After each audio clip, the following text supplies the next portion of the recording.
Bem-vindos a mais uma apresentação, em que o tema hoje é o ultimátum. É um tema que está em todos os manuais escolares repetidamente, é um tema daquelas ideias feitas da história que qualquer pessoa da rua mais ou menos tem uma ideia. Toda a gente sabe dos malandros dos ingleses que nos roubaram o mapa cor-de-rosa. Foi mesmo assim? O que eu vou procurar mostrar é precisamente o equívoco que continua a lavrar ao fim destes anos todos. Foi o ultimátum uma humilhação de Portugal, de facto? Foi Portugal prejudicado pelo ultimátum? E a resposta é, não foi. E a pergunta legítima é, então porquê continuamos a pensar assim? Estamos a pensar assim porque desde o dia em que ele ocorreu, que houve uma campanha mediática extraordinariamente eficaz, que suportou tudo, a realidade daquele tempo, a realidade da história, e que continua a alimentar o imaginário dos portugueses em função da distorção que a comunicação social e a política fez naquele tempo, a oposição à monarquia, que a monarquia foi incapaz de contrariar e de explicar o que se passava de facto, mas os mapas que vão ver de seguida vão-nos mostrar que, afinal, a crise não passou, na verdade, de um erro político primeiro e de uma histeria depois. Este era o mapa do Império Português em 1822. Em 1822, os portugueses controlavam o Brasil, em contrapartida, controlavam apenas minúsculas porções da África Ocidental e um espaço ligeiramente espesso ao longo do Vale do Zambeze, do lado do que é hoje Moçambique. Portugal não estava em África. Portugal não está em África há 400 ou há 500 anos, como tantas vezes se diz, por ignorância, por pouca atenção.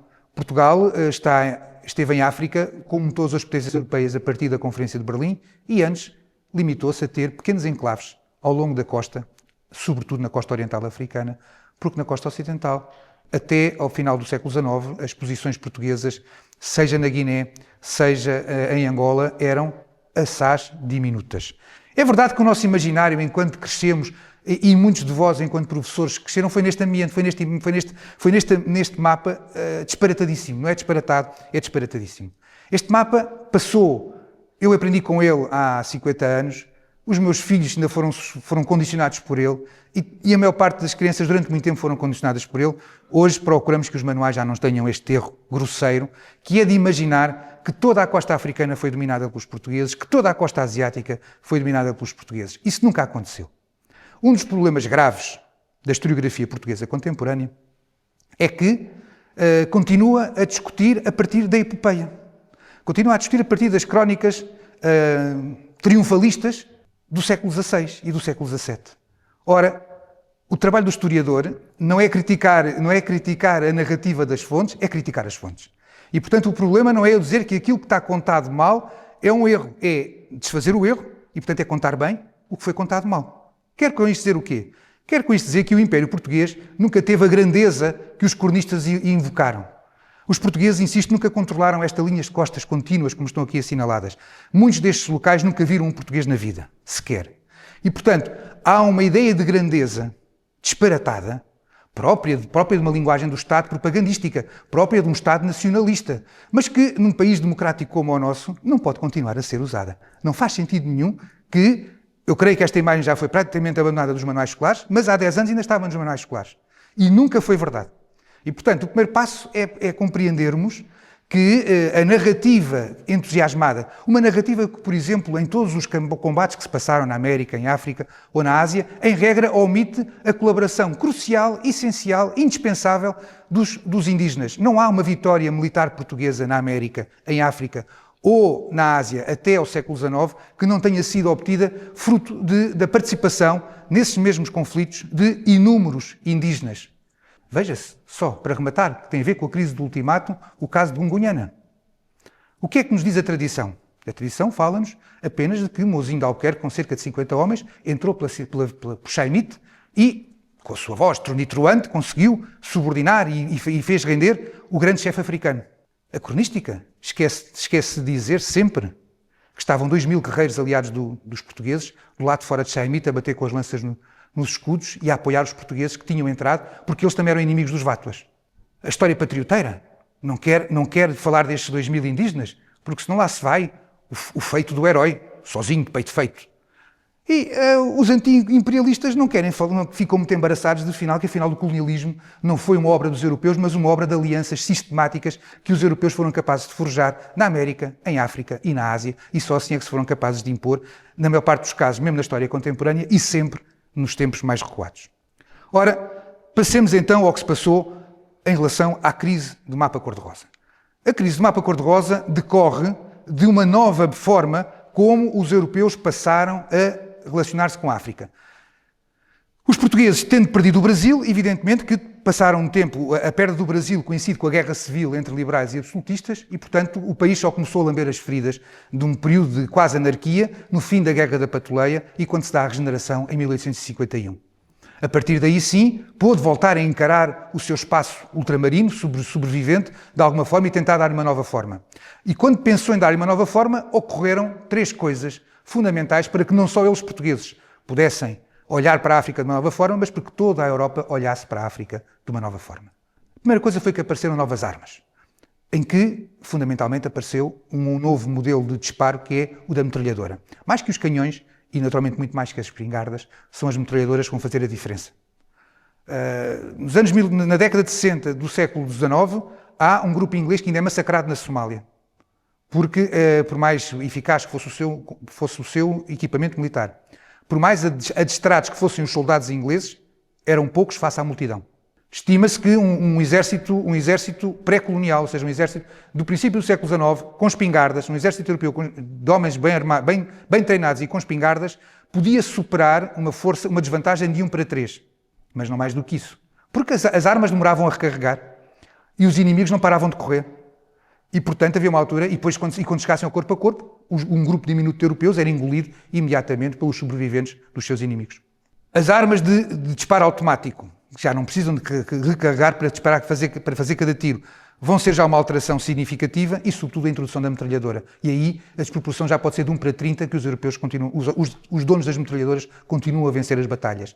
E, portanto, a primeira noção que é importante ter e que vai permitir que haja esta Conferência de Berlim, que vai retalhar a África entre as diferentes potências europeias, é porque agora há condições que os europeus nunca tinham tido antes. E a primeira há novas armas. Armas que nunca existiram antes e que, portanto, por isso, nunca os europeus tinham aventurado no sertão africano a fazer conquistas. Tinha havido alguns exploradores, sempre, naturalmente, apoiados em guias indígenas e nunca a andarem por ali sozinhos à descoberta, fosse lá do que fosse.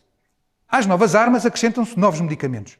Porque outra das razões porque fez com que o continente africano se tivesse mantido estanque a qualquer veleidade expansionista, fosse dos europeus, fosse dos árabes, porque é bom não esquecer que a costa oriental africana estava sob controlo de potências muçulmanas desde a Égira, e, portanto, não foram só os europeus os que tiveram apetite, como não foram só os europeus que, aproveitando a disponibilidade das chefias africanas, que transacionaram milhões de indivíduos como escravizados para os seus mundos.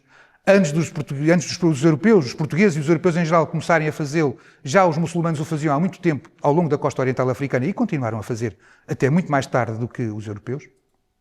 A verdade é que a malária tornava a vida dos europeus na África impossível. E, portanto, era impossível penetrar quando se morria. A descoberta do quinino vai alterar esta circunstância. A partir de agora, e coincidentemente, na segunda metade do século XIX, os europeus agora têm não só uma arma letal, como têm uma arma defensiva. Não é uma armadura. Não é uma armadura, não é só um mosquiteiro, é um medicamento. Um medicamento vai fazer com que os casos de malária diminuam drasticamente entre os europeus e que, portanto, que a maioria possa sobreviver às picadas dos mosquitos e possa continuar. E nestas circunstâncias, o entrar em África torna-se mais viável. E, finalmente, novos meios de transporte. Porque também na mesma altura, e derivado da segunda fase já da Revolução Industrial, os europeus agora têm também uma forma de avançar rápido pelo sertão, de comunicarem depressa uns com os outros, depois de encontrarem aliados que lhes permitam criar o canal. E o novo meio de transporte é o caminho de ferro. O caminho de ferro vai permitir o transporte rápido, depois de instalado, e para ser instalado tem que haver negociação com os indígenas, ninguém podia fazer caminho de ferro só a tiro, mas depois de conseguirem estabelecer o caminho de ferro, a deslocação de tropas armadas de metralhadoras protegidas pelo quinino vai fazer com que a circulação dos europeus pelo interior da África exploda e, a partir dessa altura, de facto, haja, finalmente, aquilo que nunca houve antes, que foi a colonização de África e a subordinação do continente africano à política dos europeus. Isto significou uma coisa complexa para Portugal. Portugal tinha sido, de facto, o primeiro a chegar à costa africana, depois das viagens de Gilianos e depois da passagem do Saara, desde que as caravelas ainda do Infante Dom Henrique tinham começado a tocar os portos do Rio Senegal para sul. No século XIX, sobretudo nas primeiras décadas, nas décadas de 30 e de 40 do século XIX, quando, ainda antes da existência da metralhadora, do quinino e da capacidade de estender o caminho de ferro até a África, mas quando as potências europeias já começavam a olhar com novos apetites para o território africano, até porque a América já estava, o continente americano já estava independente, nessas circunstâncias, Portugal começou por tentar reclamar boas porções do território africano face ao resto da Europa, não porque estavam lá portugueses, porque não estavam, porque os que chegavam morriam, não porque estavam lá portugueses, mas pelos direitos históricos invocados através da herança historiográfica dos descobrimentos. Porque os portugueses, de facto, tinham sido as primeiras feitorias, os primeiros negócios. E, portanto, apesar de não haver dominação, o ter havido negócio significava que Portugal reclamava agora o direito de se instalar em vários territórios africanos antes dos outros europeus. Só que o tempo tinha mudado, de facto. E tendo o tempo como o tempo tinha mudado, já não era assim. Agora era preciso ocupar. É essa a estratégia, é a de que é preciso ocupar. Ora, sendo preciso ocupar, a certa altura, no Ministério dos Negócios Estrangeiros português surgiu esta ideia do celebérrimo Mapa Cor-de-Rosa. Uma ideia que pretendia que, neste contexto da partilha dos territórios africanos entre potências europeias, caberia a Portugal todos estes territórios do Atlântico até ao Índico que estão assinalados neste mapa. Pensei dizer, bom, qual é o problema disto? Porque é que Portugal, o que é que faz, qual seria a razão que Portugal não teria dito isto? E é preciso pensar que Portugal estava a combater ou estava a rivalizar, não só com potências medianas, mas igualmente agora com poder, como o caso da Bélgica, que vai criar o Congo belga, mas sobretudo com as três grandes potências europeias e os grandes motores desta revolução industrial que está em curso, a Alemanha, a França e a Inglaterra, que naturalmente quiseram para si os maiores pedaços deste território, e particularmente a Inglaterra. É bom não esquecer que a Inglaterra é o tradicional aliado de Portugal. Que a aliança entre Portugal e a Inglaterra, dita a mais antiga do mundo, foi eficaz várias vezes. Foi eficaz quando em Aljubarrota os portugueses contaram com a ajuda dos arqueiros ingleses para derrotar os castelhanos. Foi eficaz quando os ingleses ajudaram a monarquia dos Braganças a derrotar os consecutivos exércitos que Filipe IV de Espanha lançou contra Portugal a partir de 1659. Foi eficaz quando exigiu que os portugueses participassem na Guerra da Sucessão de Espanha, mas o que permitiu a especialização do Val do Douro na produção de vinho. Foi decisiva no momento em que, no contexto da crise napoleónica, é verdade que exigindo que os portugueses alinhassem com eles ingleses e não com a França, ao mesmo tempo deu proteção e colocou aqui o exército, comandado por Wellington, que veio a derrotar os franceses, primeiro de Junot, depois de Soule e finalmente Massena. E, portanto, a Inglaterra era o parceiro fundamental que tinha garantido a independência de Portugal, como Portugal muitas vezes tinha ajudado a consolidar o poder marítimo da Inglaterra. Pois os portugueses sabiam muito bem que a Inglaterra tinha este plano de criar uma ligação do Cabo ao Cairo. Tinham os ingleses direito a isto? Mais do que os portugueses ao mapa cor-de-rosa? É discutível, como imaginam. Mas que a Inglaterra tinha muito mais capacidade para executar este plano do que Portugal para executar o plano do mapa cor-de-rosa, é evidente. É evidente que sabíamos que tinham. O que é que se passa aqui? Passa-se que em Portugal sempre houve, como até hoje, esta hesitação entre um grupo, uma facção predominante, que defende uma aliança atlântica, primeiro a Inglaterra, hoje a NATO, e outra que sempre defendeu uma aliança com as potências continentais, que no século XVII, como o padre António Vieira, advogavam a opção por sermos aliados da França e não da Inglaterra. E que no século XIX, neste tempo, advogavam a aliança com a Alemanha, herdeira do continentalismo francês, aliados à Alemanha em vez de ser aliados à Inglaterra. E é para provocar, e é ao serviço dos interesses diplomáticos da Alemanha que aparece a ideia de mapa cor-de-rosa. São germanófilos dentro do Império do Ministério dos Negócios Estrangeiros que vão sugerir e vão colocar essa loucura do mapa cor-de-rosa, que era impraticável em si, e era colocar Portugal em atrito com o seu aliado tradicional, com um proveito muito discutível. E, portanto, foi preciso encontrar uma solução para isto. E a solução, como os portugueses foram pertinazes nesta solução, porque há aqui uma outra coisa depois, que é agora entrar a política em jogo. E o entrar da política em jogo é os interesses do Estado eram duvidosos nessa altura, ou seja, a classe política e a própria monarquia não se entenderam exatamente sobre qual era a melhor solução. E, portanto, a solução foi arrastada para o debate político. O debate político é enviesado, que é ideológico e que não está preocupado necessariamente só com a realidade dos factos, mas com o levar avante algum propósito. Ora, como sabemos, nestes tempos dos anos 80, do final dos anos 80 do século XIX, a oposição republicana está em crescendo e, ao mesmo tempo, há um outro problema, é que a monarquia constitucional, que desde a regeneração dispõe do poder moderador, esse poder arrastou o rei para o conflito político, porque o rei tinha o poder, que agora também têm os presidentes da República, de dissolver as cortes. Mas se hoje os partidos hesitam em culpar muito o presidente quando ele o faz, naquele tempo os partidos, mesmo sendo monárquicos, o que estivesse na oposição, aquele que quisesse que o rei interviesse com o seu poder moderador, criticavam o rei por não o exercer, e aqueles que eram vítimas do poder moderador criticavam o rei por ter exercido. Ou seja, o rei tinha se tornado também num ator político e, pior, apesar do crescimento da oposição republicana, os monárquicos continuavam os próprios a criticar o rei, sem perceberem que se queriam manter a monarquia, era conveniente ter uma frente comum face ao crescimento espetacular que já se verificava então da oposição republicana. Neste impasse, os ingleses resolveram o assunto. O que tem neste mapa é, a amarelo, aquilo que foi a solução. O território de Angola e o território de Moçambique. O que tem delineado com uma fronteira cor-de-rosa é aquilo que era a proposta portuguesa. E, portanto, se repararem, a proposta, os ingleses até, ao defenderem a solução que foi a do ultimátum, até davam aos portugueses territórios que não estavam pensados, como é o caso da Lunda, em Angola. E se repararem bem, vejam agora para este mapa, vejam aquilo que os portugueses detinham antes do ultimátum e depois do ultimátum. Vejam que o território angolano multiplica por 10 ou mais. É importante termos todos presentes que Angola só existiu por causa do ultimátum. Portugal não controlava senão 1/10 do que é o território angolano até 1890.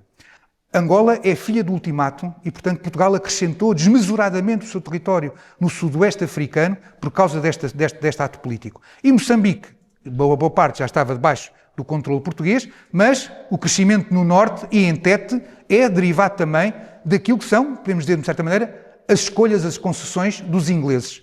E, portanto, o que é extraordinário é que o ultimátum, que é visto como uma humilhação e como uma perda para Portugal, afinal, foi a consolidação de um vastíssimo território para Portugal. E é importante não esquecer uma coisa. Portugal estava a fazer uma proclamação unilateral. Uma proclamação unilateral que não tinha apoio necessariamente de ninguém. No momento em que, sobretudo, a Alemanha, que não tinha história nenhuma, não tinha tradições históricas na África, estava num crescendo excepcional. E, portanto, Portugal arriscava-se que, através do mapa cor-de-rosa, acabar por depois perder parte desses territórios para outra potência qualquer. Agora, aqueles que a Inglaterra decide que devem ficar para Portugal estão protegidos pela própria Inglaterra. E, portanto, se já devemos à Inglaterra um bocadinho de algebarrota, um bocadinho da restauração, também ficámos a dever à Inglaterra, Angola e Moçambique, nas suas configurações, que são ainda as contemporâneas. E, portanto, aquilo que parece ser um desastre, na verdade, não é. A área territorial, através desta decisão unilateral da Inglaterra, a área territorial sob governação portuguesa aumentou desmesuradamente e com segurança, ou seja, não havia risco, o risco era mínimo, aconteceu, é isso que vai levar, entre outras coisas, a que Portugal entre na Primeira Guerra Mundial, é porque durante a Primeira Guerra Mundial os alemães atacaram a parte africana portuguesa, mas foi num contexto de uma guerra e não num repente inesperado. A reação, no entanto, apesar dos ganhos excepcionais que Portugal teve através desta solução, como a solução foi imposta pela Inglaterra, como a solução não respeitava a miragem de unir Angola a Moçambique, a reação foi aquela que é conhecida, e eu passo aqui só 3 ou 4 imagens das inúmeras caricaturas com toda a força do sarcasmo e da crítica política através do desenho que tivemos nessa altura e que mostravam sempre esta subserviência dos portugueses aos ingleses da Rainha Vitória. Todas estas imagens não passam disso. E, portanto, por mais que Portugal tivesse obtido territórios, aquilo que foi chorado foi o ter-se vergado. E perguntemos, e qual era a alternativa que o rei Dom Carlos tinha, acabado de chegar ao trono? Ir para a guerra com a Inglaterra? Faria isso alguma vez sentido? Não teria sido isso muito mais desastroso para Portugal, em vez de ganhar o que não tinha, que era Angola, e de acrescentar o que ainda não tinha, que era parte de Moçambique? E a memória? Como é que tudo isto ficou? A verdade é que no ensino da história, isto é tirado de um PowerPoint que encontrei na internet já há uns anos, acerca de quais são as razões da crise monárquica, e aquilo que aparece em todos os manuais escolares e que é incontornável é que relacionamos sempre o ultimátum, esta crise ultimátum, à crise definitiva e irreversível da monarquia. E assim foi. E assim foi de facto. Assim aconteceu. A monarquia nunca foi capaz de explicar aos portugueses os ganhos territoriais que tinha tido. Deixou-se levar por essa inflamação patriótica, ou patrioteira, para ser mais correto, que via um erro só porque a nossa birra do Mar para a Cor-de-Rosa, que era inviável no contexto de um entendimento entre os diferentes Estados europeus, não tinha vingado. Continuaram. E por isso Dom Carlos foi mesmo visto como o fim da monarquia. O assassinato de Dom Carlos é visto na história de Portugal com uma certa naturalidade. Não com a barbaridade que é um assassinato, seja de quem for, mas com a naturalidade de um rei que tinha tudo feito para acabar assassinado. É um bocado esta... Leiam o livro, vejam a maneira como nós temos toda esta narrativa nas nossas cabeças na verdade, o atentado de 1 de fevereiro de 1908 não é mais do que a última consequência final do que tinha começado com o ultimato. E, para percebermos o impacto que isto teve, não esqueçamos que a República, que vem 2 anos depois, introduz como novo hino nacional precisamente a música que tinha sido criada, a portuguesa, que tinha sido criada para combater o ultimatum e que tinha sido adotada como hino, em primeiro lugar, pelos revoltosos do 31 de janeiro de 1891. E, portanto, o simples facto de o nosso hino nacional, que tanto me arrepia cada vez que o canto, ser, na verdade, um hino de combate político, ajuda a perceber como isto ajudou a alicerçar a memória deste ultraje que foi o ultimato, só com o cuidado de o hino nacional não ser contra os bretões, mas contra os canhões, que rima e não ofende ninguém. Assim, consumada a morte do rei, consumado o fim da monarquia, trazida para a honra de hino nacional, a portuguesa, que clamava contra os bretões marchar, marchar. A memória que ficou foi, e até hoje, continua a ser a de que a cedência às exigências inglesas não passou de uma política de subserviência e de um Portugal decadente. E por isso, o ultimato continua a ser apresentado também como um retrocesso da política imperial portuguesa, ao arrepio de todas as evidências, ao arrepio daquilo que é tão simples que é olhar para um mapa e perceber que, pelo contrário, foi a partir de um ultimato que Portugal pôde construir o seu terceiro império, já não o da Ásia, já não o da América, mas o africano, que depois, teimosamente, tentou segurar para lá, contra os ventos da história, até 1975. Continuamos a ignorar também, por isso, os ganhos territoriais excepcionais que foram obtidos através da intervenção e da opção inglesa. A Inglaterra, rival da Alemanha, rival da França, jogou com Portugal e permitiu que Portugal, que no fundo estava encaixado consigo, tivesse aqueles territórios. Na verdade, o mapa cor-de-rosa que podia ser configurado, porque a Zâmbia e o que é hoje a Zâmbia e o Zimbábue estavam nas mãos dos ingleses, e portanto esta articulação que tantas vezes os portugueses que depois se instalaram no século XX em Angola e em Moçambique sentiram a seu favor, que era a de o espaço que estava, chamado, fosse da Rodésia, fosse a África do Sul, fosse da Zâmbia, era um espaço onde os portugueses também circulavam, sobretudo no caso da Rodésia, circulavam com uma grande facilidade. E, portanto, onde a fronteira não foi sequer um problema grave para os interesses de quem lá estava. Não esquecer, inclusive, que, como hoje, boa parte da produção do Zimbábue escorre pela beira. E, portanto, que o ficar o interior isolado exigia uma articulação e um pagamento a quem tinha a costa, por onde os produtos originários no interior tinham que ser escoados para o resto do mundo. Mais estranho ainda é que continuamos a olhar para o rei Dom Carlos como um rei fraco, porque teve o discernimento de não afrontar o exército inglês, as forças armadas inglesas, e pergunta continuar a colocar-se. E as perguntas, o que eu continuo a não perceber, sinceramente, o que é que se queria que o rei fizesse? Que fôssemos para a guerra com a Inglaterra em 1890, por causa de um território que não tínhamos e que não éramos capazes de controlar. É bom não esquecer que mesmo o território angolano só vai ser totalmente controlado já na década de 20 do século XX. Demorou. Porque os portugueses, a maior parte das populações do atual território de Angola nunca tinham visto um europeu até ao século XX. E, portanto, esta teimosia de olhar para Dom Carlos como um rei fraco e não como um rei pragmático e que permitiu, inclusive, insisto, o engrandecimento do império colonial do seu próprio país, é estranho. É estranho que se continue mas a verdade é que é assim que continua. Na verdade, e concluindo, o ultimátum garantiu a Portugal um novo império, mas foi vítima, aquilo que aconteceu de benéfico do ponto de vista do Império Português, foi vítima de uma campanha mediática perfeita, uma campanha mediática implacável, uma campanha mediática a que parte das oposições monárquicas deram voz junto com os republicanos, isolando o rei numa posição em que caiu, ficou fechado no labirinto do que foi incapaz de sair até ser assassinado. Uma campanha mediática que foi perfeita no tempo e continua perfeita nos tempos de hoje, porque continuamos todos, na maior parte dos casos, a acreditar em toda aquela ideia de que Dom Carlos foi um rei fraco porque aceitou o ultimato e que o Império regrediu por causa do ultimato. E, portanto, a campanha mediática perfeita do final do século XIX, passados 130 anos, continua a subsistir, portanto foi duradoura, foi verdadeiramente perfeita. E com isto espero que possamos repensar, todos nós, o que foi, afinal, o ultimátum de 1890. Lei Educação, um ponto de encontro.